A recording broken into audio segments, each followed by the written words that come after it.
Nah, this is pretty standard, but I pale in comparison to what I'm Hey-o. staring at on screen right now. You know, here's the thing. I wore this because we're going to have a conversation today about kind of like being an entrepreneur, the new generation of entrepreneurs inside of our industry. And you thought Jerry curl was the appropriate look? No, but so this is the interesting thing, and I put this in my notes, and then I'll take out this off this outfit. But a while ago, a person who's kind of a mentor to me is in our industry, much more successful, told me, he goes, Hunter, you got to drop the act of like all the funny, weird shit that you're doing, chasing around animals, dressing up and stuff. He's like, you need to start taking yourself more seriously. And like, that's how you're going to grow your business. Like, nobody wants to like hang out with this jokester. And I was like, all right, I guess I have to grow up.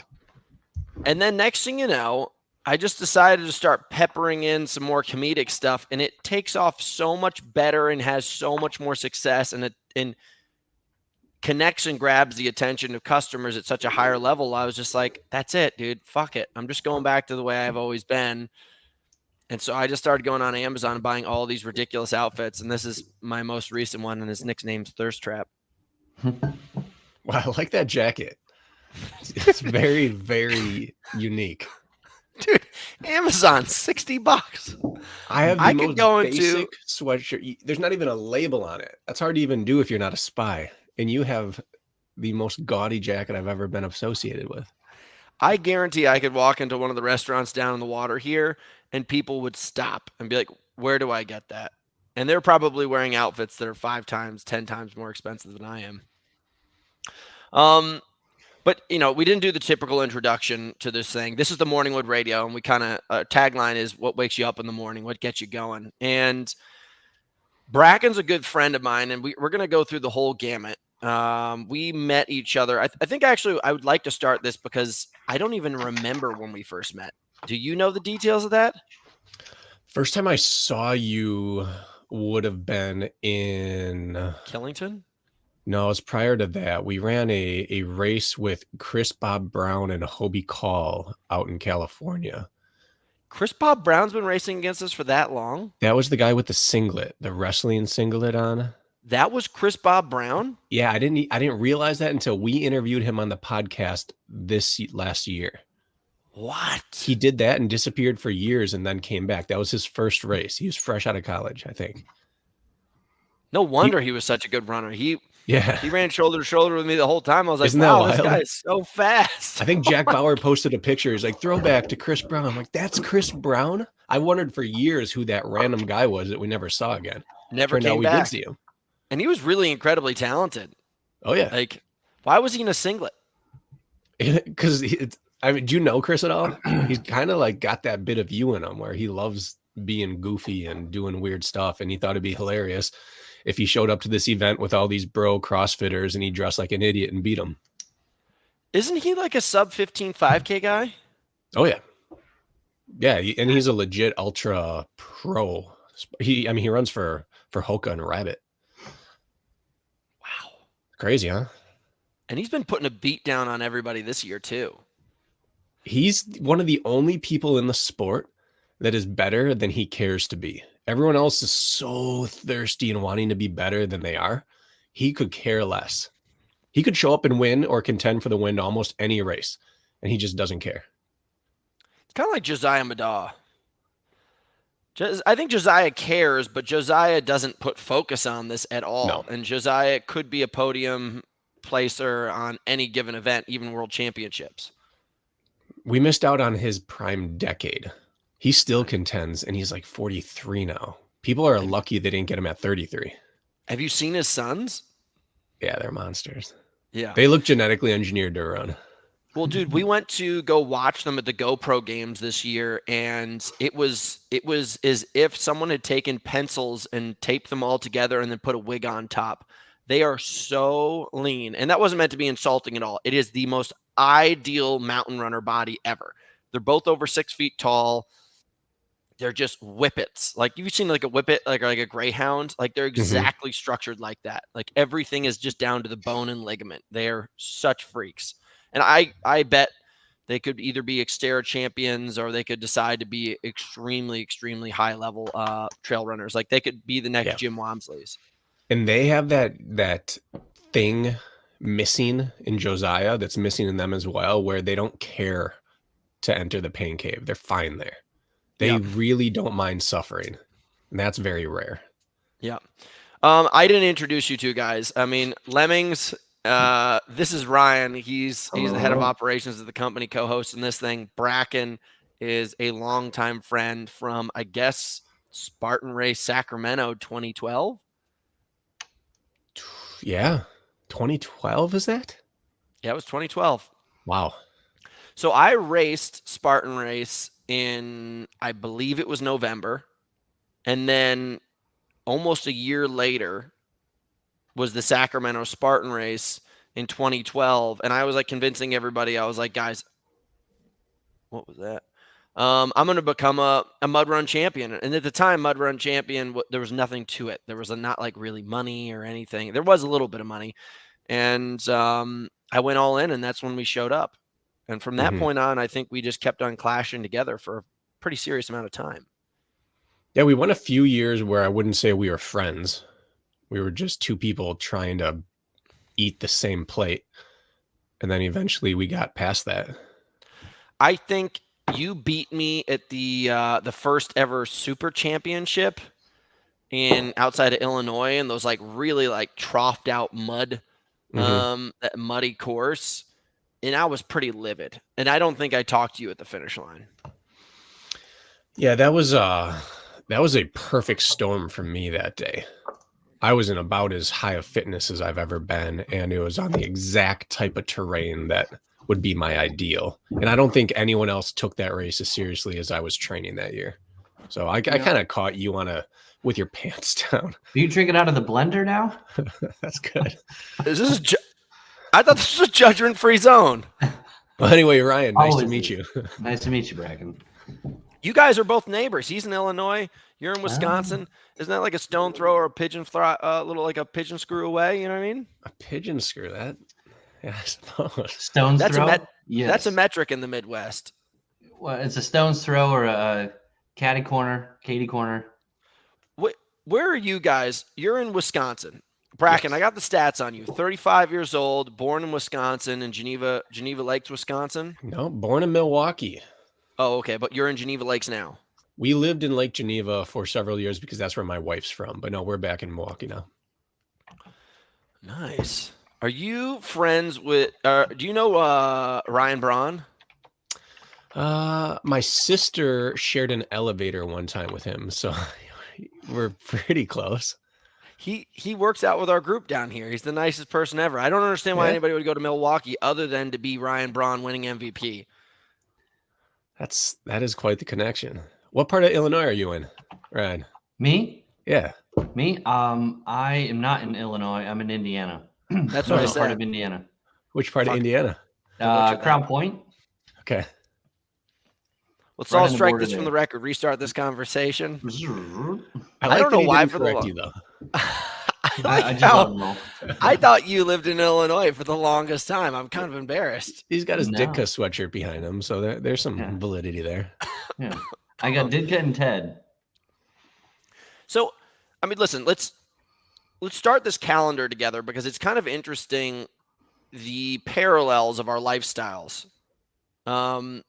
We both were, pretty talented youth athletes. I think you were far more developed and you even had the opportunity to run. Did you run D2 in college? 1 and 3. 1 and 3. Kind of skipped the 2. Okay. I don't know why I thought you were 2, but you were a talented 800-meter runner. Were you on scholarship? Initially, yeah. So, I mean, like you had a pretty good thing going, and then we both kind of converged around the same time into this athletic endeavor called mud running. And we both were starting to go and go and go. And at what point, I mean, you and I worked together on several projects, Leaderboard, RIP, and you were also part of Obstacle Dominator. I was Generation 1, you were Generation 2. And now you're in the coaching and podcast business, and I'm trying to kind of just go through this whole thing because there's not many people. Like, this is why it's a really fun conversation for me. We are pretty much, as I see it, the only two people that really pulled out of sport and have created businesses for ourselves that are really, really still intertwined in the sport. When did you decide that you were going to kind of start to pull out of sport and then become more of a more on the business side of things? Like, was it a distinct decision, or was it one of those kind of things where you're like, I'm getting gapped and I need to get out of here? It was both. I have this, which it's funny because you and I are so oppositely similar. Like, we have pursued the same goals. We have a lot of the same mindsets, and we couldn't be more different in our personalities and our lifestyles. But I have that similar thing to you, as this insane belief that I'm just going to make it. I just always have believed that. Whether it made sense or not, my entire life, I always believe I'm going to.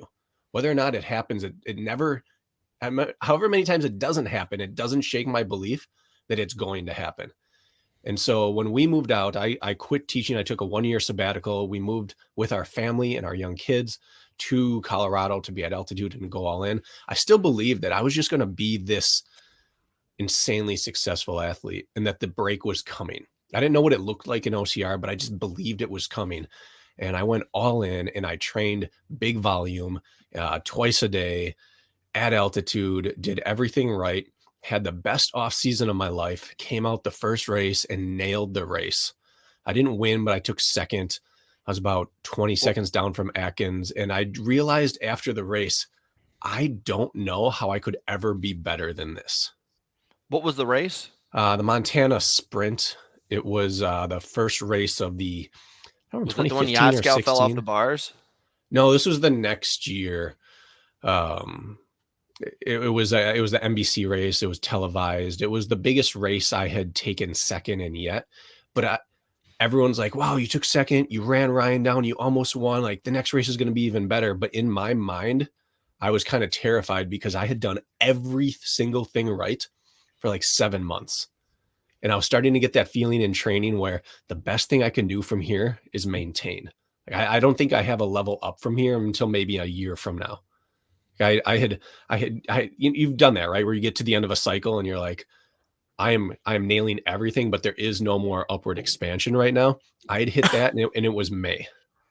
And I realized, it's a shelf. Like, I mean, for me, I go like this. I do these kind of like trapeze swings. yeah. And if you do it just right, in the trapeze, you got to swing back and forth and get momentum a couple times before you do your big trick. Yeah. Like, a lot of times I've went for my big trapeze swing and I peaked too early. You know what I mean? Yeah. I should have done it on the last one type thing. But I get exactly where you're coming from.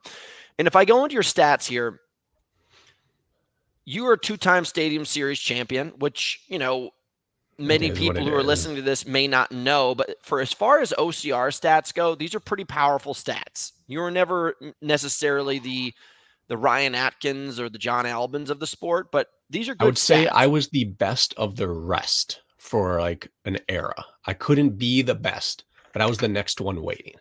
So you got 2-time Stadium Series champion, and the Stadium Series were the most populated and biggest races of the season. They had the most amount of people. Had a lot of opportunity there. Didn't really take off. You were the OCR team world champion. I don't know if it's because it was the year that Woodsy got caught doping and it rolled down to you, or did you flat out win? Yeah, it's a bit of both. Yeah. I mean, he wasn't in that race. Oh, okay. Which one was the year was, that was it 2018 was the year that we won and then it got taken away from us because Woodsy got caught doping on Flintstone vitamins? I wasn't on your team that year. I know, but what was the year that was the same year? Yeah. But we won then. I was co-ed, so it's even less of a world title. Okay, but still, it's a world title. You got some kind of titles here. And then you were series top 3 multiple times. Mm-hmm. I mean, that is not a career to kind of like, if you took that same exact thing and you took it into track and field, and let's say that you were top 3 in the Diamond League, which would be considerate to these points, or you were co-ed, let's say 800, like co-ed 4x4 champion. And let's say that you won some kind of series that was just a little bit parallel to the Diamond League. In Yeah. different sports, these would be extremely reputable, stats right here. And Yeah.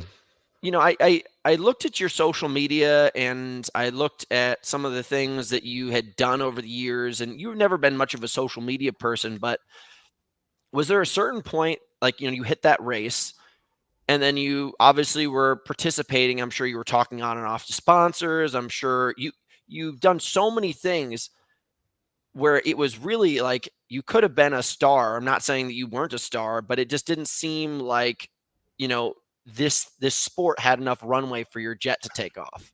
Yeah. And that's kind of what I was getting to. Like, I felt like I hadn't peaked, but I'd peaked for the year. And my Yeah. best chance was to reset and try to get better for the next year. But it was all at once. It hit me that my best isn't going to make me a millionaire as an athlete. I'm not, my chance to win a world individual glamorous title has left. Like, whatever that year was, it's not here anymore. The races that I could win are not glamorized.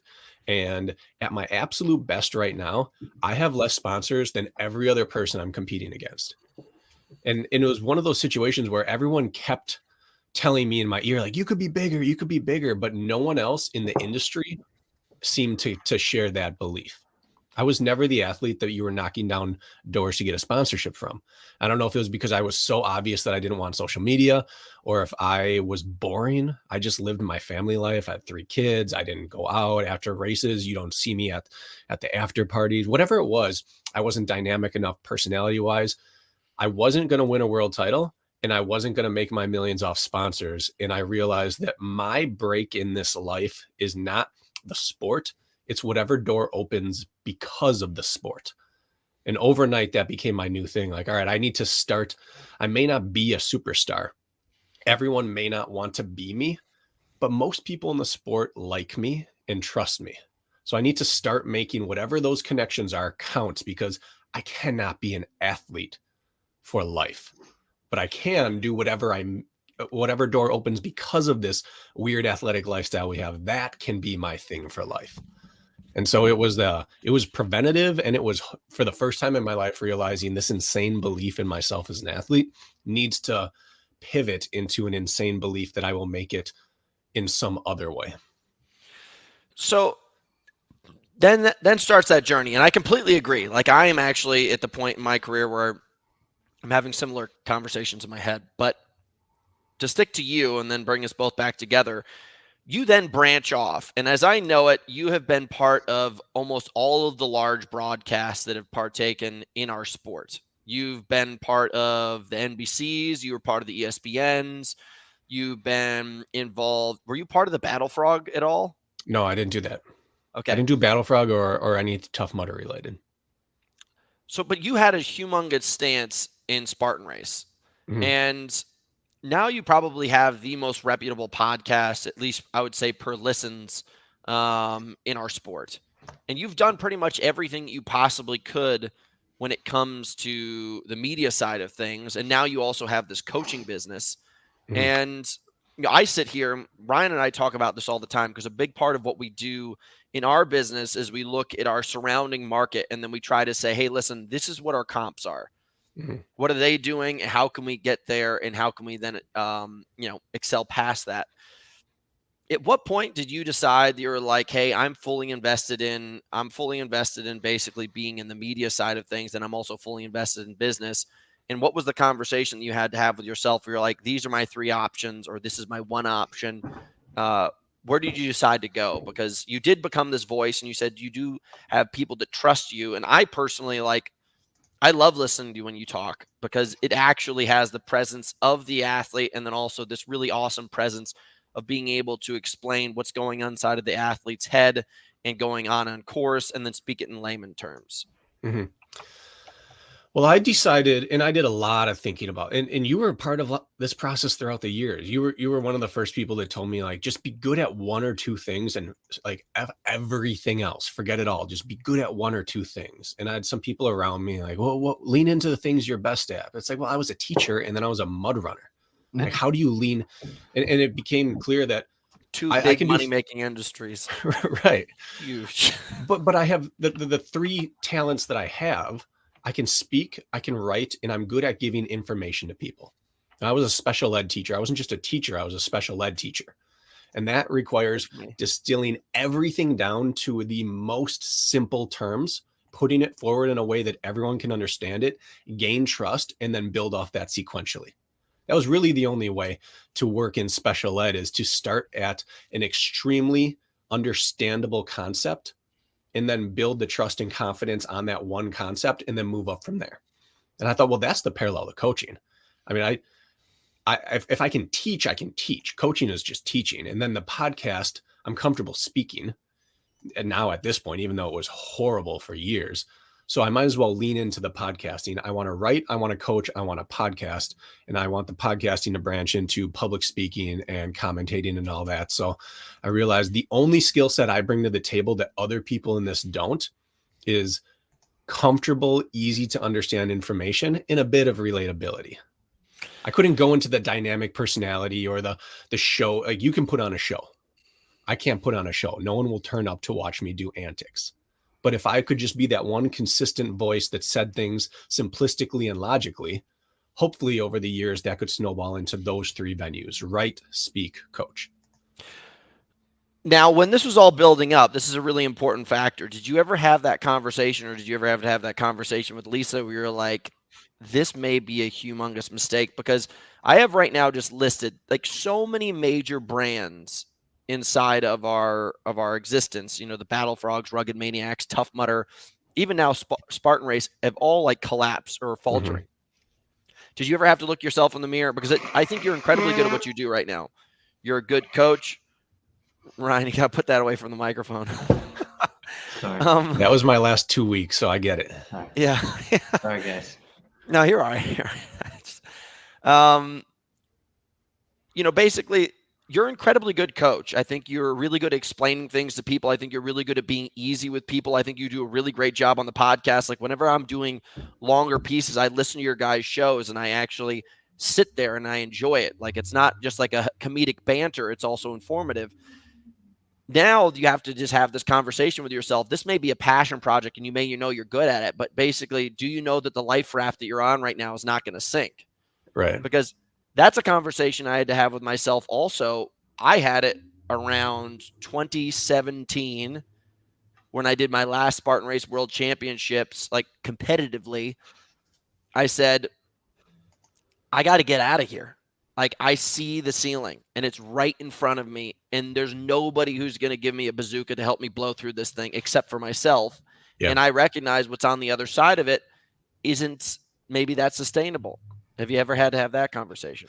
Constantly. No, first of all, I'm extremely lucky because Lisa is an exceptional individual and she has exceptional faith. She completely trusts that whatever we do together, we're going to make it work. And the other thing is, she has her master's degree. I have it. I'm a male teacher. I will always have a job waiting for me. She has a master's. She will always have a job waiting for, like, she is more successful academically than I am. And so if worst comes to worst and overnight OCR blows up and we haven't yet transcended OCR into endurance sports at large, we can have a job in a week, both of us. And so that's kind of our fallback, is that between the two of us, we can make six figures as teachers, not individually, but together. And we live a frugal lifestyle. You know, her master's commands 60 plus, and I'd come in probably at like 45 or 50. So like, it's not quit your day job money, but we can make it work off of just us two. Yeah, she wears the pants. So that, to start with, that's the nice thing. But yeah, I mean, we named the Running Public our company intentionally. There's no mention of OCR in there. And that right from the jump was that we want to use our OCR platform to transcend the bubble of OCR, because OCR is not reliable. That's running, what I did. Endurance sports is never going away. Yeah. That's what I did with Builder. Like, Hunter's Academy of Strength house, very much reliant on Hunter. Like, if Hunter goes away, it's kind of like, what is this? builder, I wanted to be completely this other project that I can help build up. I can be the founder and everything like that, but I do not want it to be reliant on me. Like if someone took it over and I disappeared, I wanted it to be very like safe. And I do understand the presence of that. So now you're on to coaching, you're into broadcasting, and I'm sure from an ego and also excitement standpoint, the broadcasting had to be a lot more fun.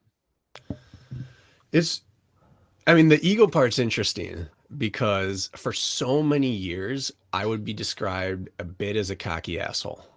Really? And I worked so hard in post college to eradicate that towards the end of college. Cause it came up like, yeah, when I met you, I wasn't too sure about you cause you're a bit of a cocky asshole. And I worked everyone says that about me. I don't know if everyone says that about you. Well, they don't because most people don't. Some still do. But I worked really hard on that part of me. But I also believe an ego is mandatory to be successful. It doesn't have to be a poisonous ego, but an ego is a strength. There's a positive piece to that. You don't become a killer without having an ego. You don't become a monster without having that. So on the mic, there was some ego in being in front of the camera, but it was also the ego hit of I'm back here because I'm not out there. So it was a really I loved being on. I love watching race. It's so much less stressful. You can show up in whatever fitness you want and get paid the same amount. That's fantastic. And I love the fact that if there's a race on, that is a captive audience who's interested in it. And I provide a product in this sphere. So if you had any interest in anything I said and you looked me up, you would also find that if you wanted to be good at it, you could work under our system or whatever it is, even just listen to our podcast. So the captive audience piece was great, but it was always a bit of a kick to the nuts that why you're on the mic right now is because you're not on the start line. Yeah.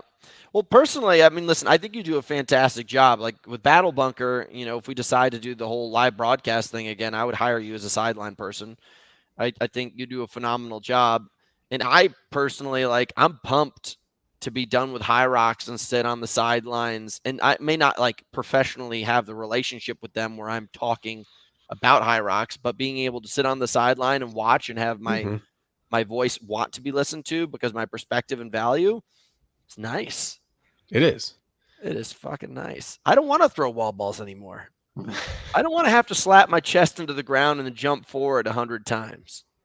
It was nice to realize that I don't have to be the best possible athlete that I could ever be in order to have a sense of value in the sport. Yeah. Now it's like, if I do it, it's a bonus. If I show up and actually do it, it gives a little bit more credence to the things I'm saying. It shouldn't. You shouldn't, Mike Krzyzewski doesn't have to go out and hit a few shots at halftime for people to believe that he's a good coach. But it's undeniable that if you have success, it makes people believe that you can help them be successful. But you don't need to anymore.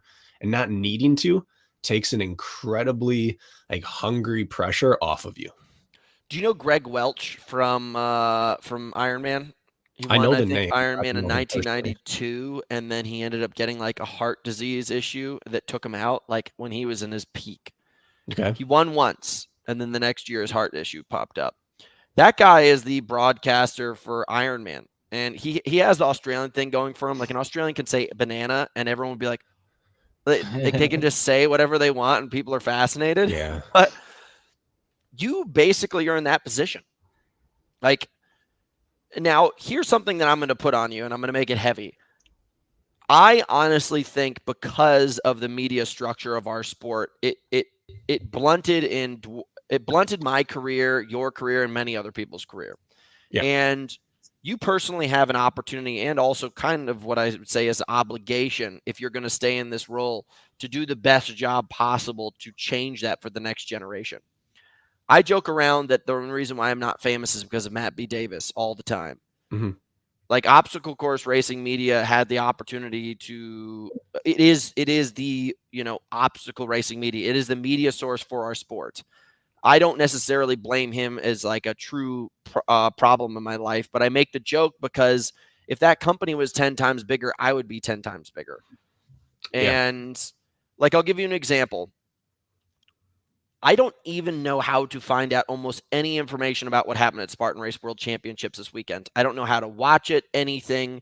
It is so poorly distributed. Mm-hmm. It is so poorly designed. the design should be simple. Hey guys, like, every single race that is going to have media, you should expect to go to this page at this time, and it will be distributed post-op on this date. It has never, ever, ever been done like that in the entirety of our sport, and we've been in this for 10 years. And what the hell if it, like, I would say NBC was the only time it did. Sure, but because they were a legit company behind the scenes. Sure. But that was because the distribution was through major networks. I'm talking about inside bodies. Yeah. You're an inside body. Spartan Race is an inside body. Optical Racing Media is an inside body. When you have people like ESPN, CBS, NBC, which we've had all of the major sports networks coming to get involved in our business and then disappear, it's tough. Like, I wish somebody – did you have any involvement with Spartan Race World Championships this weekend? Yeah, we got a message on Wednesday saying, hey, Spartan's looking to maybe do a live stream. Are you interested in commentating? Yeah, exactly. We had just got done on Race Brain, the other podcast, talking about how we've never felt like it's less of a world championship week than this year. Like, they used to have daily countdown posts, like day 10, Ryan Atkinson, Lindsey Webster, here's their bio, who to watch out for. Day 9, here's a European athlete. Don't forget to tune in here. Like, it was this big crescendo of activity. You couldn't find, like you said, you couldn't find information if you want. And then on Friday, we got confirmation that, Dave Watson's just going to do the announcing from on site. Like that's how bad the production was. They were trying to decide 2 days prior to World Championships if they should put on a live stream. I think at this point, Spartan Race's business staff is Joe DeSena, and then it's Don Devaney and Ben at the general store without electricity, and David Watson is summoning in a dark room somewhere in Southeast Asia, watching videos of Bear Grylls and then trying to imitate him whenever he gets on camera. I believe that their business is so thin, they don't have the opportunity to have anybody do it. I mean, I have 3 people on staff in my business, and I could do a better job than that. Yeah. So this is where the obligation thing comes up. And I'm not trying to badmouth any of those people, except for David Watson. That guy can suck it. I think that you are the next generation, and you have an obligation and an opportunity here to not allow these people to dictate the maybe if you're going to get the job on Wednesday, the day before the race. I think what you guys need to do is, and I've said this to you many times, and I'm publicly making the statement because I think if we publicly say it, more people will get invested, that you guys need to take this into your own hands, and you need to create a structure that allows this to happen. And, the same way that I'm investing in media right now, it took us a couple months, and then we're already watching, basically some of the attention and the opportunity already start to churn itself up. And I think, man, like, I'm not trying to make your life any more difficult, but the same way that I'm trying to do my best and expose weaknesses in this business, you have to be the person who's the new life raft. You're absolutely right in this concept that if you're part of something, you have an absolute responsibility. Like, if you have the ability to do something, you have a responsibility to positively guide whatever venue you're in. The interesting thing is that our sport is kind of just this OCR specific it's a whole bunch of outcasts getting rebirth. Like, we're the sport of midlife crisis. People who got over addiction or divorce or failure, and they got this new chance to be something, and everyone filled the vacuum. And so what you're talking about with Matt B. Davis with ORM, I mean, for years, everyone's like, how can this possibly be the standard of reporting? It's unprofessional. Those were the things that were said about it. But no one ever stepped in to do better, and he grew into whatever role it is. But I'm also a strong believer in the Peter principle, where people rise to their level of incompetence. And if you're not acutely aware of what your maximum effective level is, you inherently overstep it by 1, and now you are a massive failure on a bigger scale. And I think that's the piece that keeps me from wanting to do any of this. Like, I don't want a production company. Do I believe I could start a production company and do every bit as well as anyone does in this sport? Yes. But I think part of the responsibility of being an agent for positive change in any venue is knowing when you're not the best option and knowing when to step aside. You may have to just orchestrate it. But like, I'll just give you an example. Right now, there's no media. I didn't know what happened at OCRWC. I don't know what happened at Spartan Race World Championships. It was almost impossible to track anything that happened at World's Toughest Mudder. Those are probably the 3 biggest events of the year. There's now this pirate party called Ian Adamson and whatever kind of bundle of dummies that he has wrapped around with him, trying to come over and be the leaders for our supposed Olympic bid. Yeah. One, none of these people have ever participated. I don't know if they have any history of actually being associated with the sport other than like a couple things that they did decades ago that doesn't have anything to do with orchestration. It has to do with what's called participation. I participated in a ton of things. It does not mean that I am now all of a sudden amazingly good, orchestrator. So I'll give you an example. Here's my ladder to my current success. And I'm not saying I'm good at it. I'm just saying that I've participated. I ran OCR Stars twice. It was some of the, I want to get into this thing, what I thought was some of the worst financial decisions I've ever made in my career. I gave away a fucking car. I gave away over $75,000 cash in the past 2 years and a car. I also destroyed the direction of my other businesses that were trying to grow at the same time because it took so much focus of building this stuff up. Then though, that level of success there now all of a sudden put me in the eyes of somebody like Austin, my business partner at Battle Bunker. Now we are actually hosting a physical event at the Olympic Training Center down in Chula Vista. No one's ever done this. Like the leaps and bounds of the dog shit that I lived for 2 years to get to where I am now.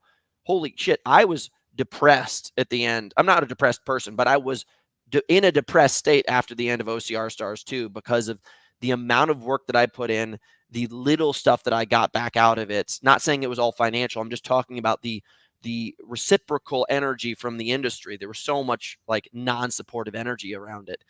And I was just like, wow, I cannot believe that I created a soup kitchen. A bunch of beggars came and then they spit on the floor on the way out. It kind of felt like that at one point. But it's like one of those kind of things where it's like, like do you know that buffaloes actually charge into a storm when a storm's coming because they understand the fastest way to get through it is to run through it than rather run away from it because they'll spend more time inside of the storm? Even if that's not real, I like it. No, it's true. They run through it because if you think about it, these energies are passing each other this way whereas where you're running away and the storm's just slowly going to hover over you. So, I just didn't know if it was scientifically sound or not. But either way, I support that theory. My point is I don't necessarily think that you should all of a sudden become a production person, but what I do think you should do because of the opportunity, you have more experience than anybody else here, and you also have balance in your brain. I don't think a lot of people in these positions that want to go through this have a balanced psyche. I think you have to be the person that gets up there and says like, hey, I'm going to build a party of people that are going to make this a better situation for the future of this sport. Because there's a lot of really talented people. Like I see this kid, Rylan. Every time I see him, I'm like, I'm more impressed by this kid, Rylan. And by the time this dude really reaches his peak, the sport might not even be there. VJ was the reason I was inspired to create OCR Stars. I was like, man, VJ is such a talented kid. He may not have a career by the end of this thing. So that's my thought there. I'm not trying to like point the gun at you, but it is an opinion of mine that I want to share. And if anybody else is listening to this and is like, wow, I'm so inspired by this, I would love to help. You guys should reach out and do something. Yeah, I think VJ did end up, I think he's in Dubai right now. You know how we had him on, he was thinking about it. I think he pulled the trigger. He did. He got his ass whooped too. First time in sand is a rude awakening. Yeah. I mean, listen, I also think it might be his first time racing overseas. That's tough. I think from him, it's 10-hour time difference. Your first time going more than 4 or 5 time zones is brutal. You might not even be sick, but it's like you just got sick. It's really tough to travel and do that. Not only is the travel brutal, but it's just like, I mean, the travel is brutal in itself, but also being surrounded by other athletes can be one of these kind of things. If you haven't seen them before, they can scare you. Like I remember every single year when I would get the Spartan Race World Championships, I hadn't seen some people, and you just would, no matter what, get a little freaked out. You're Because just they like, all look the whoa. part. Yeah. Everyone looks the part. And you forget sometimes that you're that person to them. You never Totally. feel the way you look. It's disproportionate one way or the other. You either think you're way more of a monster than you are, or you don't realize what the training's done to you, but you always see everyone else's fitness on display in front of you. I spent about 5 to 6 weeks after High Rocks World Championships 2021 looking at pictures of myself, because I was, in standards of everybody else, was not, but in the standards of my eyes, I was fat. Mm-hmm. And I would just look at myself and like, I fucking hate you. I hate you, Hunter McIntyre. I hate everything you've ever done to me. I hate the way you look. I hate the way you feel. I hate what you represent. I hated myself. And, you know, I know this is a tangent to go on, but man, I think it's really important after races like this would be advice to VJ if he was listening for some reason. If you care, you need to sit down with yourself and you need to have this conversation of every single thing that you did wrong over the past 12 months that put you in the seat that you're in. And then you need to put X's down over the things that you can kill and control. And then you also need to put stars next to the things that you're going to pump full of not gasoline, but nitrous. Mm-hmm.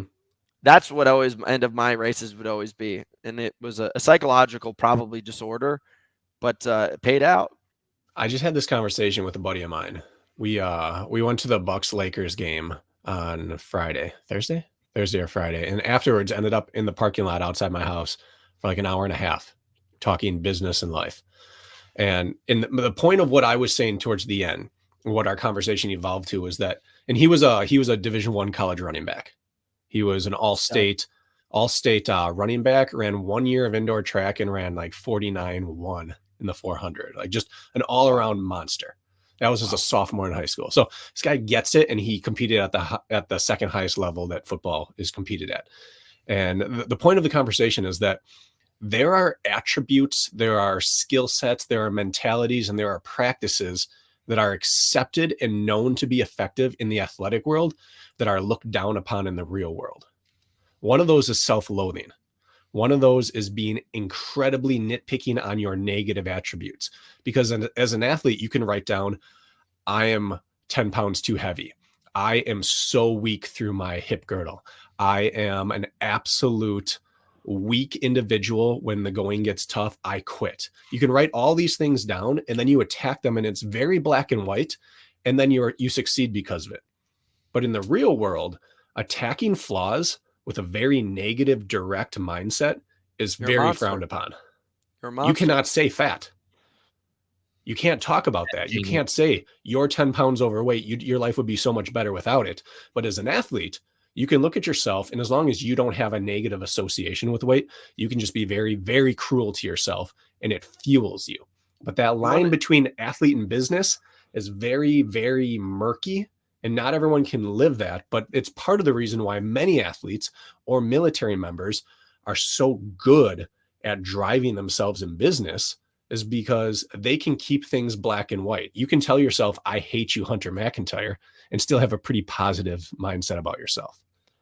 Do you want to hear a letter that I wrote I found this on June 27th, 2017. Now, this is going to piss a lot of people off, but this is the way I coach. This is going to be intense for some people. So if you're sensitive, pause the podcast. Is if you're this not a letter sensitive, to yourself, Hunter? No, this is a letter to a client. Okay. Oh boy. I wrote this letter I found today. It's a bit intense. Okay. You're fat because you're lazy. Weekly timetable. There are 168 hours in a week. If you sleep 8 hours a night, that is 56 hours gone. 40 hours in a week with 1 hour commute each day is 50 hours gone. I highly doubt most of you reading this book for that long on the commute, blah, blah, blah. So wait a second. I just edited that. 2 hours of friends and family a day. That's generous. I bet most of you are spending time on social media, more time on social media than you're talking to your family and friends. That's 14 hours. 1 hour a day for chores because you're super organized and appreciate having a tidy home. 7 hours, bye-bye. If you add up all of these, you have 127 hours of real obligations. That leaves you with 41 hours. That could you could have another job. You could train at the level of an Olympic athlete and have a part-time job weaving baskets. Even if you added ridiculous amounts of random things, taking your kids to sports, walking your dogs, being a part-time town committees, you were left with a crazy amount of time. I'm not trying to be go overkill, but I am building a budget chart to make you feel even worse. 4 alcoholic drinks a week averages $7. It's $1,456 yearly. 1 cup of coffee a day from Starbucks, $3.50 7 days a week. That's $1,274 yearly. A pack of cigarettes a week, $10 is $520. I pack a day. I watched myself and my brother do a pack a day for years. I used to do the same thing. It was my favorite vice. $3,640 yearly. A movie once a month, $15 is $180 yearly. TV and internet bill, $50 a month, $600. The average CrossFit membership is $100 a month, $1,200 yearly. Planet Fitness is $10 a month, $120 yearly. Group fitness class passes are for $20 for 3 times a week is $3,120. So I don't know if that really stuck with you, but I wrote that because everybody has excuses, and in reality, like I'm putting people what we call through the winter camp right now, training camp, because I recognize that so many people don't do shit about changing their lives, and I've just reached this point where with my clients, I'm very honest with them, and I'm like, just stop fucking up, and you'll feel way better. Nobody, it's you should see it. Nobody except for my my cousin basically came to the gym for the 7 days that we were home for Thanksgiving. But everybody had about 10 drinks. And then they're confused why they don't feel good or look good. I can't personally say anything to anybody because it's a direct attack.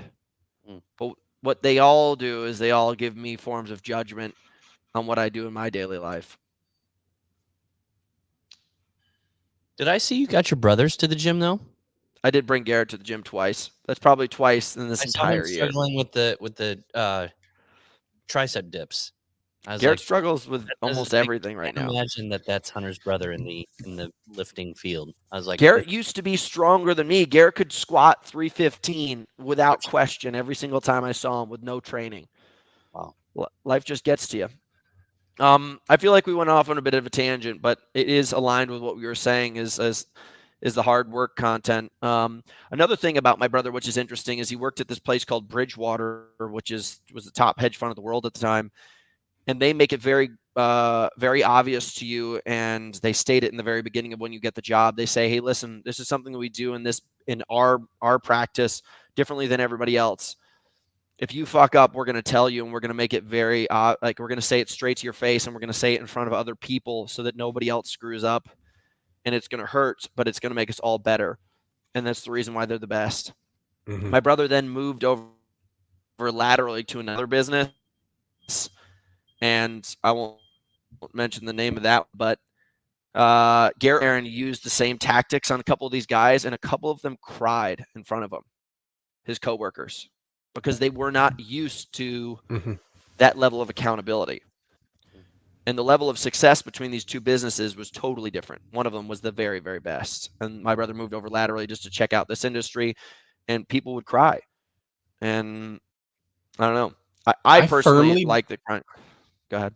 We're going to solidify that. I firmly believe in the power of difficult conversations. I think most problems in people's lives can be solved by difficult conversations. I always equate it to slash and burn farming.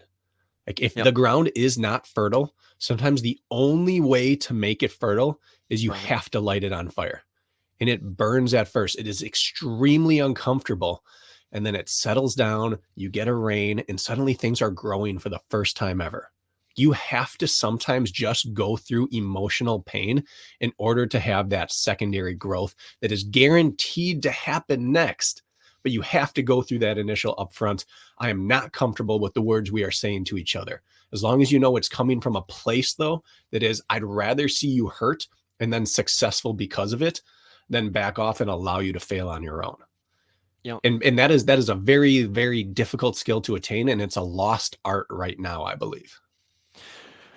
I'll ask you something that I think about a lot. Have you noticed since you started businesses that you have started to have harder conversations with people? And have you ever noticed that your friend group starting to thin out a little bit? No. No, but I think you and I have a much different background. What I was doing when I ran my first race was I was having conferences with parents and students. We were holding IEP meetings where the only purpose of the IEP meeting is to identify how your disability manifests and how we need to go about supporting that. Having conversations with parents who deny that their child has a disability. You know, I was relatively comfortable with difficult or uncomfortable conversations when I started the sport, and I had a small friend circle to start with. And so I didn't have to go through the losing or the winnowing out process. I have a few friends over the years, but what I lose are people I work with. Yeah. Because I don't have a lot of tolerance for repeating the same excuses. Like you get one, sure, that you're doing this, it's inappropriate, it's exactly at odds with your goal. Let's address it and move on. The second time we have a difficult conversation, and the third time is, listen, you have to decide. Like, are you looking at me as a savior of this goal or someone who's a catalyst to help you get through it? Because if you're looking for the magic button, like we need to separate now. Yeah. But I didn't. We had a different space we came from, I believe, and you had more people around you. You've always magnetically drawn people to you, and I'm so I'm, I I'm didn't. I going don't through the have that. plague right now. I'm going through the plague right now. I over the past couple years, I've lost a lot of friends. Mhm. I think my level of joy in life is peak high. I mean, listen, I don't like run around with my pants off and drink and have zero accountability like I did maybe 5 years ago, maybe a couple years earlier than that. I have more accountability, more things that I have to pay attention to. But interestingly enough, it is just like this plague, like it's cycling through and it is killing off a lot of the people around me. And interestingly enough, I don't really mind it. My voice and my clarity and my opinions, I stand strictly by them. But the higher I climb, the harder conversations I typically have with people, the less time I have to basically. This is an interesting thing. This may be a conversation with you about business. When I'm going forward in a direction that I truly, truly believe in, and then all of a sudden there's somebody who's in my inner circle that I have to walk backwards to come grab and explain and then drag them up to where I'm at, it does bother me a ton. Yeah, it's it's difficult because it doesn't matter how many times you experience that portion of it. It's still hurtful when people disengage and turn it around on you because very few people will look at you in the face and say, "Listen, I get the direction you're going, but it's not for me. Let's just do your thing. I'll do mine." They turn it on you. It'll be, Hunter, you're different. I thought better of you. This isn't like you are toxic to be around. Even if it's true or partially true or not true, it's always targeted at the group that's being left rather than the people leaving just saying, listen, it's not for me. And so it's not like the hard conversations get easier, but the people disengaging are routinely lashing out on their way out, and that doesn't get easier. No, I get swung at.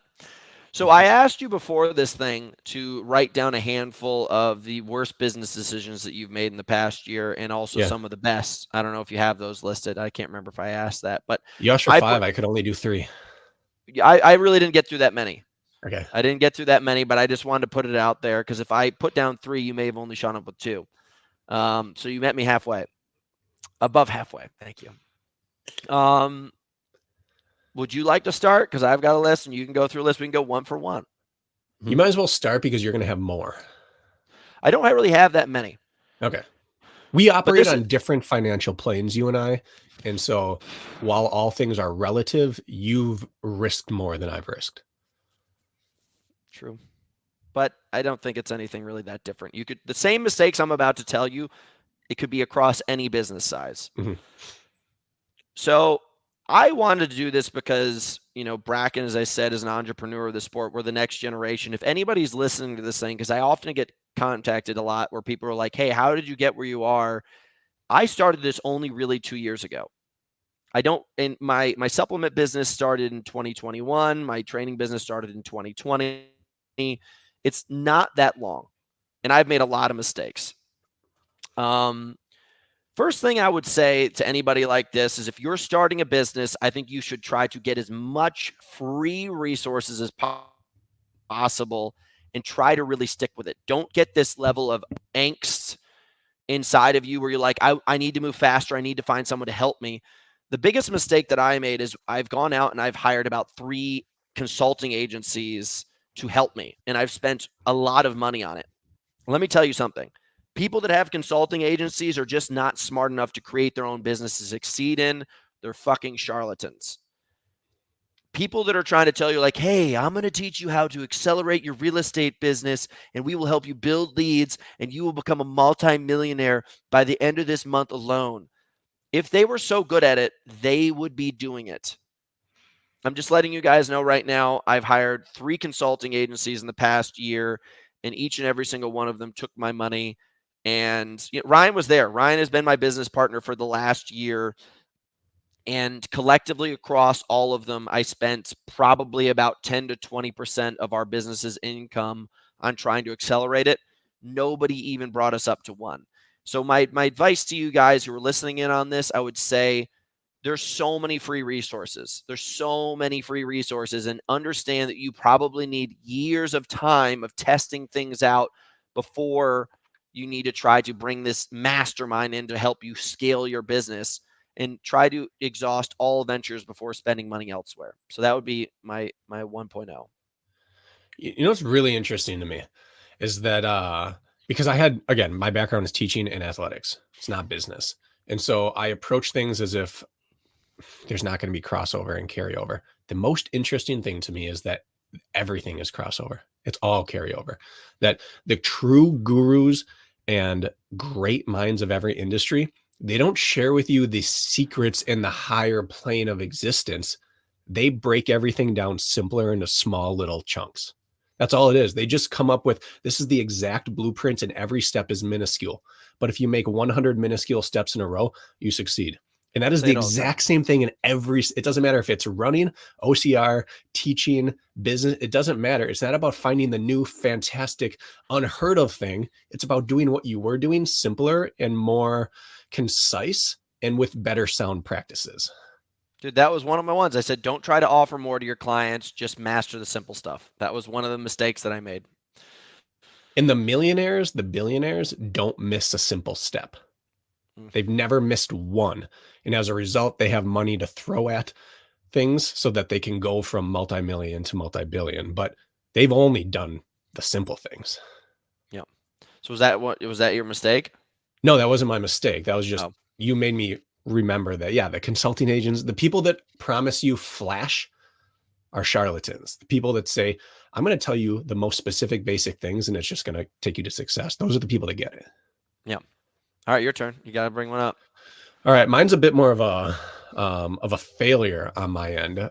You and I have talked about this. I can't go into the details of it because it's ongoing. It's not dead in the water yet. But I was part of a group of 4 of us started up a company in the nutrition athletics space this year, and it is a product that we all believe is going to be very successful. And very rarely in the nutrition industry does something exist that didn't prior. It's usually a twist on something that's already there or just a rebranding of something that's already there. This addressed a need that exists across the world and isn't currently being met. And I firmly believe that. And it's going to be hard to convince anyone of that without saying the product, but I just can't talk about what it is. But we had a goal to launch this product, have it to market by fall at the latest. And as of 3 months ago, we have not done 1 second of work on the company. It's shelved. The company is in stasis. The product it's not terminated, but we are doing 0 work on it right now because we hit a dead end. And I believe I personally failed the company along the way, as we all did. But I believe looking back, if we could start this year over, we would have a product to market right now. And we got to the point where we had samples in hand. We were in our 2nd round of taste of dialing in the flavor profile. Like we were actually there And the only difference between successful companies and those that aren't are they don't get over the hurdles. And we didn't get over a hurdle this year, and we are dead in the water.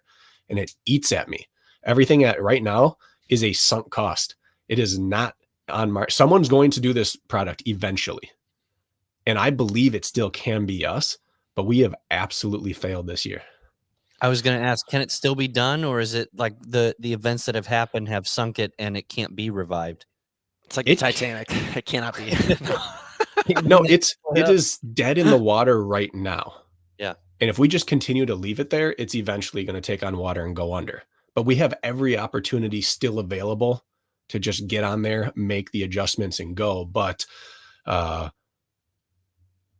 we have driven it to an unproductive state. And it's killing me thinking about this.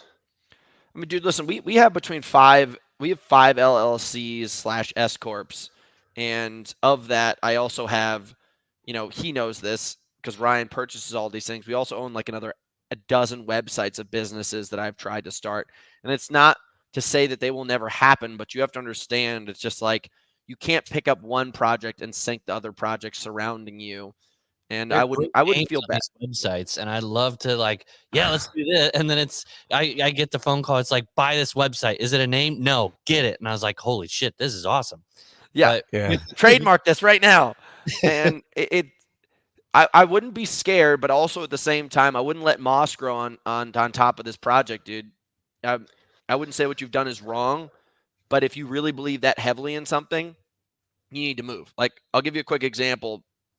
This was in my best business decisions. I went over to Europe in 2021 after that race, and I immediately noticed that there was almost no supplements around like they're here in the United States. I mean, like every single gym has a wall like your shoes behind it, right, with supplements all over it. I was like, this is not right. There's something off here. I was like, we need to Americanize the shit out of this thing. So I immediately just start calling people, and I was like, we are going to open a supplement company, Builder, over in Europe right now. Builder sells more in the UK than it does here in the United States in 6 months. And I took the dive, and I was the person, as I said, when I first started the supplement company, dude, I didn't know how to source supplements. I didn't know how to label. I didn't know how to get the insurance, none of these things. Mm-hmm. If you have this feeling deep down inside your gut, you got to go. I know. And that's why this is such a failure. And here's the issue. If you have a budget big enough, you hire the best people for the specific job. Yep. And what we had was the ability to hire the best people for, let's call it a nameless job, because we couldn't afford to get, I mean, if you had the unlimited budget, I wouldn't have been on this project, because I am not the best person for any one role in that company. But to give myself some credit, if you were hiring for a job that you didn't know what the job was, I would be one of the better candidates for it, because there are many, many things I could adapt to very quickly. I'm a fast learner. I have people skills. I can be front facing. I can speak. I can interact with people. However, I'm not the best choice for any one of those jobs. And so if suddenly you wanted to hire a specialist, but you still didn't know what the job was, you probably wouldn't hire them, because it increases the chance that they couldn't meet that need. Does that make sense? Yeah, but can I tell you something real quick, dude? The people who are the best in industry aren't usually the people getting shit done. Like, there's people who are far smarter than me, far smarter than you, that have supplement companies that are going, there are people who are dumber than us that have supplement companies that are raking it in. Correct. It's just the person that just gets the fuck up and does it. Well, I'm going somewhere with this. Okay, sorry. So the point is, I'm not qualified for my position, but I have skills that can work. Yep. And so when I got to this position, I was too respectful of the industry success of the other people in the company, and I did not get out of my lane. Usually you're told stay in your lane. That's fine and great. But in a group project, which is essentially what this is, there has to be both way accountability. And because I looked at it as, I wouldn't be hired for this job, but I can do this job. But this person's so good in their previous industry, I deferred too often. I didn't reach out and say, hey, are you struggling with your action items? What can I do to help you with that? Because they're dominant in their field. But just like I wasn't doing my specific field, they're not doing their specific field. I think we were all too respectful of each other's skill sets and previous resumes rather than saying, listen, we're all equal here. Let's just be on each other day in and day out until we get this done. We expected each other to be better than we were, and that they were better than we could be at it. And I believe that I was too much of a backseat driver, and that helped lead to this point where we were unable to get it done. So you're going to start chopping off heads and taking this business over? No, I think it's less of chopping and more of supporting the heads. No, I'm just kidding around. Listen, but yeah, we at the end of the day, we were unable to bring a product to launch, and that's unacceptable. I get that. I have a couple skeletons in my closet too. Not real dead bodies. I'm talking about just businesses. But you're right. The good thing is that this isn't at the bottom of the ocean yet. It's just dead in the water.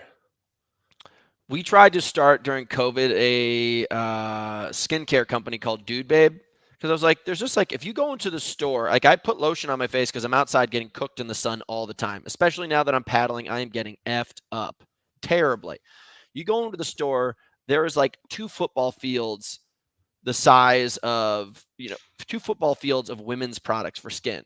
And then there's like Jergens extra men's strength, like extra strength men's. I was like, this is 1, unappealing, 2, like outdated, and 3, gross. I was like, there's men that are like, like myself, that care about their skin, have a little bit of vanity in the system here, and want to have some fun. So I created this business called Dude Babe, and we started sourcing all of these. I didn't know what I was doing. So I'm calling these distributors, and they're sending me lotion packets that are just like these gross ass, like Motel 6, like lotion tubs. And I had to stop. I was like, I would wait for weeks, if not months, for these things. And it was so terrible. And it is one of my bigger regrets in the past couple of years, because I bet you Dude Babe right now would be a 7-figure business. Well, and that's the issue you just described that we were hitting, is that when you don't have unlimited budget and you don't already have industry pull, you are the last person on the task list of companies you're sourcing anything from, whether it's communication, information, supply chain, or actual like, help my company right now. I'm trying to pay you to build this for me. When you have the smallest piece of their pie, they get to you last, and your turnaround times are just so terrible. What's the name of the supplement company that we buy our stuff from in Atlanta? The shipping company? No. The supplement company that we get it from. They are the meanest people in the entire world. They treat me like I am such a piece of shit. Like it's awful. It's it's something nutritions. I'm just telling you right now, I know exactly what you're talking about, and like I had to deal with it. It's like it's abuse. It is a level of abuse, and you just have to get through it. Because, dude, you have to understand, like, it's the same way. I will never forget the first time I showed up freshman year as a wrestler, and our school was mixed with Fairfield Ward and Fairfield Ludlow because we didn't have our own wrestling room yet. I was the biggest bitch. I was like, they treated me like crap. By senior year, dude, I was the coolest kid in the wrestling team, if not like the coolest kid in sports in our school. I was wrecking running. I was wrecking wrestling. And I was just like, wow. So where you are now feels like this tormenting, like terrible place. And then where you were 4 years from now, like you're the king. Yeah, and you're right. And that's why being in athletics matters to some extent, is because you've already experienced the process. Like I can go from freshman year to senior year. No one understands I'm going to be a senior someday and 6 inches taller and 40 pounds heavier, and they're going to want me. Right now, you can't convince them of that growth process, because they look at you and be like, this company is moving 20 million units. You want a 3,000 unit sample run? Like, get out of here. It's like when you need customer service at the airport, and you're like, I know if one person would actually just stop and decide, I think I'm going to help this person, they could get it done right now. Yeah. But that most of the people are just going to look at you and be like, I'm sorry, sir, there's nothing I can do. That's not true, but you can't force them to care. You either have to get lucky, or you have to be so belligerent and persistent that eventually they're just like, okay, well, just do what you want. I will actually look into the logistics on this thing. And that's where we failed. We weren't belligerent enough. I'll give you a story that has to do with the airport, doesn't have to do with business. Do you remember Hurricane Sandy that basically like destroyed New Mhm. York City? We're in New York City. It is shut down power all the way to 44th Street.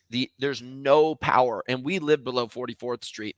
I had nowhere to stay anymore. Like the city was shut down. It was truly empty walking through the streets. A friend of mine who's well-to-do contacted me, was like, I'm getting out of New York City right now. If you want, you can get in the car with me and I'll get us tickets and get us out of here. There was almost no flight. Like everything was booked out. People were fleeing New York City. We get there to the first class line and he's like, hey, I would like 2 tickets. And they're like, there's nothing we can do for you. It's fully booked out. He goes, I told you I want 2 tickets right now. I know there's seats on the plane. This woman's like, there's nothing we can do for you. They're fully booked out. He just goes like this and just buys it on his phone. He goes, I just fucking purchased these tickets and you don't think that it can't be done. You give me my fucking tickets right now. Like cussed this woman out so loudly in front of everybody. This woman just didn't want to do anything. Yeah. She never even looked at the computer screen. She just said to him, there's nothing we could do.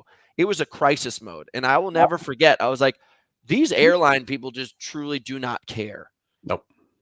I was amazed. And I just like, I never had the power at the time. Like I was 24 years old at the time. I had no power whatsoever. And I was trapped. Like I had nowhere to stay, no nothing. I was like, if they turn me down, I'm just going to put my backpack on and march through the streets. Because I didn't even have enough money to afford a taxi back in the city. But I will never forget, dude, those people are monsters. Hunter, Airlines. was that supplement company start with a CAT? Catalyst? Yes, Catalyst Nutrition. There you go. Don't anybody buy from them. Don't ever buy from Anthony. Anthony's an asshole. Major asshole. There you go. I don't mind exposing people because I have emails like this isn't considered slander. I also have the names of all the businesses that I hired as consultants. Like I could just bash them right now. And I have all the emails to prove that these people have done terrible jobs. I will expose businesses. I'm one of those kind of people where if a company does well, I will review and say something positive. If a company does poorly, I will light them up. We were with this one creative agency for this company trying to get our name dialed in because the name we wanted, you got a cease and desist from Starbucks because they had a drink with that word in it. Yep. And so they didn't want our company to be named. Now, is that going to hold up? No. Are we really going to tie ourselves up in court with Starbucks? Like we can't afford to do that. So we're trying to come up with this one thing and we sent them like 6 names we really liked. We highlighted our 3 favorite. One of them was a name that was Greek and we liked it because it had dual meaning. It was a cool name, but it also, if you wanted to like get philosophical, you could relate it to this. Their response was twofold. They sent us back a list of only Greek mythology names. We had never said we wanted anything to do with Greek mythology. We even said this is tangential. We just like that it has dual purpose here. And they also said that name you chose is not a real god or goddess or demigod. We can't find it anywhere. We don't believe it exists. You should check your sources on that. That was what they provided with 2-week turnaround time. In 30 seconds, we were on a Wikipedia page for this demigod that showed us that it was A, a legit thing, and B, they were pronouncing it wrong. Like we're paying them thousands of dollars to be wrong, to not try, and to not even listen to us. Yeah. You got done with meetings, you realized, I don't think you took a single note. And 2 weeks from now, we're going to have to repeat everything we just said. Business Nitrogen. Here's another company that totally left me in the A. Business Nitrogen is such stupid fucks. These people had my business listed as a horse training company. Now, in advertising. House training, horse training company. So one of my friends, not house, they had horse.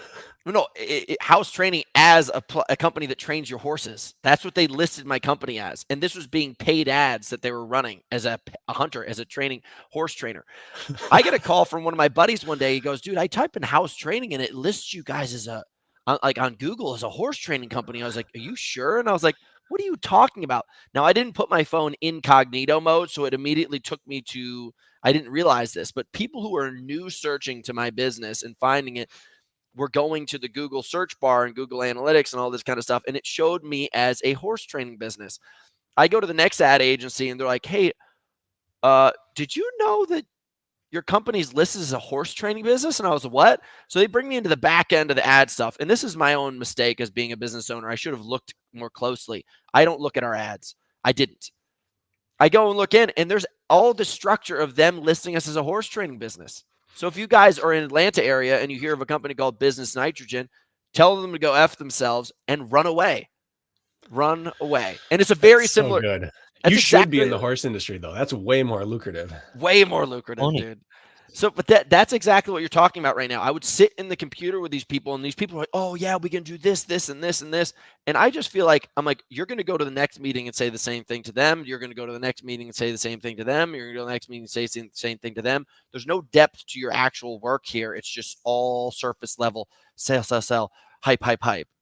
And they all knew one person who was going to make it regardless of their association with them. They made it, and they've been riding that coattail forever.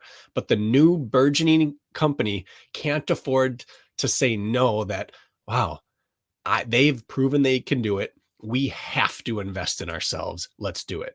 Up front, that is terrifying to say no to, but they don't care about you until you're big. Well, this is my warning, guys. Stay away from these scaling people. I'll go to my second bad decision, then I'll go into one more good decision, and I think we could wrap it up from there. Okay.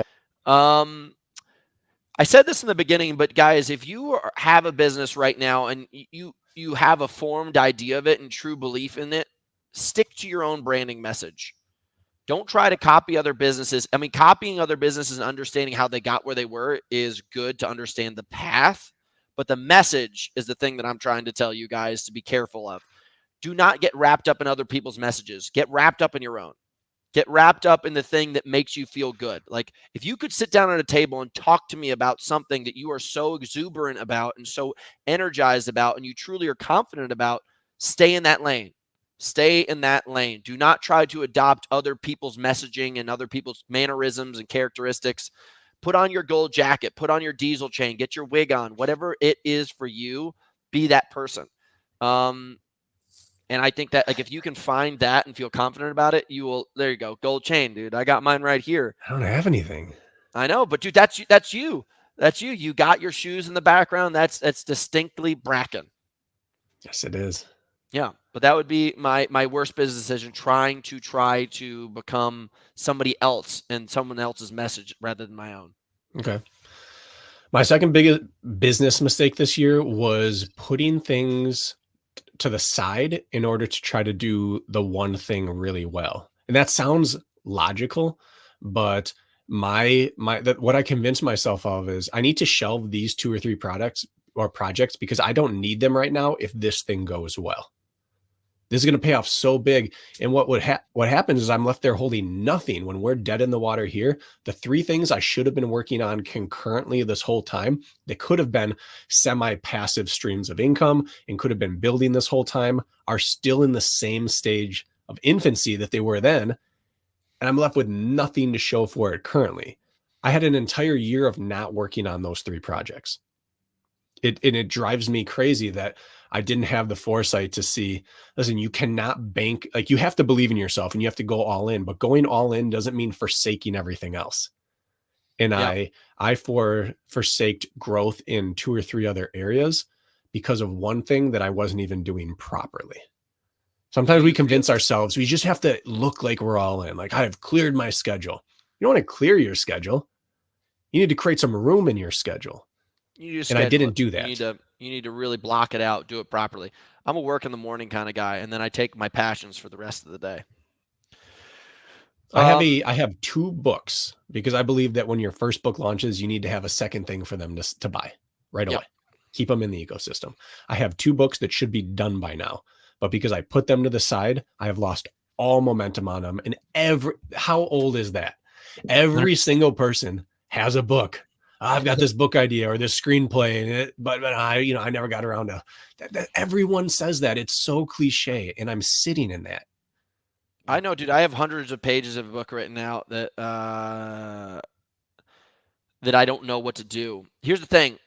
I don't want to put it out, but here's my excuse, because the ending hasn't been done yet. Yep. That's the toughest thing, is writing a book too soon. Yep. My issue is the opposite. My book is written. My book, the content is already there because it doesn't need an ending. It's based off so much of what we've done on the podcast. All the material is there. It just needs to be formatted. And I could have had that done 3 times already. Well, here's a consulting agency that will try to rip you off. There's a I don't even need to mention them. They haven't ripped me off yet, but they tried to. There's companies that will structure your book for you.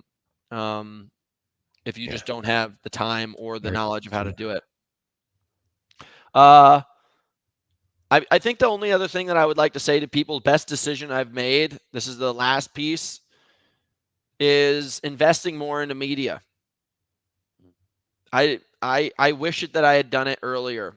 I think that we've done so many amazing things. And like, you're now the face of media in obstacle course racing. You know, you and Matt B. Davis are. I wish I invested in media earlier. If you have something worthwhile, a story to tell, you should be capturing it. It's the biggest part of branding these days, is being able to get your message put together concisely and packaged and really delivered to people that are wanting to be inspired. And once they're inspired, they're engaged. And once they're engaged, they're likely going to buy. And I'm not trying to say like my entire life is existing around buying, but if you have a business, then you are selling something, and you have to be smart about how you deliver that. Yeah, I agree. I have not invested in social media, and you alluded to that early on, because the of what people do with social media, I've been unable to detach that from what I could do with social media. What does that mean? Well, all the thirsty stuff online, all of the obnoxious, all just of the porn, dude. dancing and the songs, and Lip syncing. it's just so obnoxious to me that I've completely avoided using it as a tool to grow my business. And you know what I had this weekend? I had a come to Jesus moment as I fell down a rabbit hole of the Liver King. Don't bring his name up. You can't. It's fascinating to me. Don't say Brian Johnson. No, I'm just saying, like, this is all a fucking game. We're all being scammed by it. Right. But I feel it was so positive for me to fall down his rabbit hole. Oh, because you look at this guy potential? Who brings so little to the table, who is so scammy and false and such a charlatan, but he followed basic, simple steps. And he got his message out with clarity every single day. And he is a multi-millionaire for it. Like, why is it, if these scammers and charlatans and thirst trap people can all do this, why I don't have to follow what they do, but the protocol is in place? Why can I not do the same thing I'm doing on my podcast in 30 to 60 second bites on TikTok? I'm not dancing. There's no songs. I'm just delivering information in a concise format rather than in a 60-minute format. No, why have I avoided that for years? So seeing his success, despite being a truly bad person, reminded me that if they can do it, I can do it. You just don't have to be that person along the way. So that I'm putting that out there. You said there's power to saying it. I, in 2023, will become a social media consistent performer. HORE, dude. Whoops. WHORE. Horse training? Yeah. WHORE. You need to become a social media whore. I need more skin. Yeah, dude, you have to. You have to. Like, I personally, I went into the gym this morning before I came on the show with you guys, and I knew that I had to film some content, and I was like, I really want this personal time for myself. But understand, if you're not capturing, you're not killing it. You got to be capturing, you got to be putting it out there. Yeah. If I had started the running public only to trick people and make money, maybe not even trick people, but just to make money, it'd be non-negotiable to do advertising every single day. But because we've tried to lean, and I think we've leaned too far away from being a product and more of just being a source of information, we've intentionally not advertised every day. And we have now limited the amount of people we can give our information to. Like, we're hamstringing ourselves. That is a business failure on our end. Well, I mean, dude, it's just the ugly existence of modern day. I don't know. It's just the ugly existence of modern day iPhones, dude. Like, if you don't have something that someone's gonna be is gonna be watching on their screen, then you don't have anything. No. Like, I am like the newspaper mogul who said, "I will never go into film. I'll never." You're going to be a dinosaur. You're going to be obsolete. It doesn't matter if you do it for the best of reasons. It doesn't change the negative balance in your account. 24/7 Doug Wall Street. I was literally just about to say my dad. My dad kills it. He has been the best in business for such a long time. And I was like, Dad, you are going to die. Like, I'm telling you right now, you are walking into a desert and you are going to die. You don't notice it because right now you're surrounded by a lush river and apple trees and an orchard. But you are going to a place, the direction you're going right now, it is going to turn into sand and death. And there's going to be nothing there for you. You have to get onto social media. My dad posts 3 to 4 times a day on TikTok and Instagram. What's he posting? Dude, he's just telling all of his story. I told him, I said, Exactly. make your tagline everything you need to know about Wall Street in 30 seconds or less. He just tells you a story. He goes, let me tell you something that's going on right now. This is what happened to Amazon. This is what's going to happen to their stock. If you've got your money in there right now, you're making a humongous mistake. Get it out now. Like, boom, done. Yeah. And A 65-year-old on TikTok doing whatever is cringy. A 65-year-old giving you information, actionable intel on TikTok is genius. Yeah, my dad's got the best sources of information possible, but you have the same exact thing, dude. Like, you have all the things that these people want to know. Now, I'm going to end on this, and it's going to be a little bit of a long-winded one, but we got to get out by 90 minutes. It's interesting in the OCR business, they do not seem to really want to retain that much information. They almost don't even want to get better. They just want to experience. So you have to somehow find a way to blend intelligent training and wild and like lifestyle-based experience. I've realized that most of these people that do OCR, like, as much as I want to teach them, they're like, I just want to get out in the woods and like jump over fire and like live. And you have to somehow find a way to take that intelligent message and blend it in with the lifestyle and living and experiencing things on a higher level.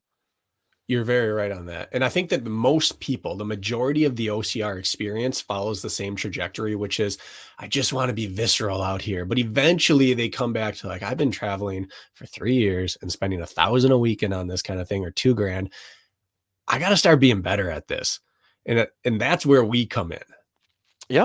Like, but it's also why OCR can't be our bubble. These are running videos that also have some OCR components, because deep down, every runner wants to be a little more muscular. A little Damn more right, athletic. dude. Biceps win races. That's my motto, baby. Dude, I really appreciate you coming on. I unfortunately have to bounce in like 2 minutes because I have to drive into LA. But dude, this was the best. Honestly, like, we have podcasts where we just talk a ton of shit, but this was just a mind dump for me to talk about business. And I hope I inspired you in some way to do bigger and better things, because you've inspired me many times. Anytime I call you, we start talking business. When I get off the phone, I'm like, I always hear this in the background. Yeah. The Hunter McIntyre, I'm excited about something. Oh, shit, bitch. Ryan Kent, the other day, we were talking, and I heard him go, he said, oh, man, I picked that up from Hunter. Get that. That's when you know the conversation's getting someone fired up. When you hear that palm friction. I assume it's palm friction. Damn right, dude. Well, dude, I had an absolute blast. You're a star in my eyes. Thank you for coming on the show. Guys, I have to end it on this. We have launched our High Rocks Masterclass again. This conversation is not about that. We've got tons of resources for you to learn more about it. But if you are into training, you're into High Rocks, we've got it all, and it's going to be absolutely amazing. The 2.0 is even better than the first version. Brakken, if you want to get into High Rocks again, I'll send you a free one because I love you that much. You're always willing to send me your stuff. I appreciate that. All right, boys and girls. Thug love. Outro music? Yeah, he does. You queuing something up, Ryan? Yeah. Well, I think. Can you hear it? Yeah. Not. Sometimes it's in, sometimes it's not. I hope we can get it. Maybe Alex can stream it too. All right. Thanks, guys. Thanks for tuning in. We'll catch you later. Thanks for that, Brad.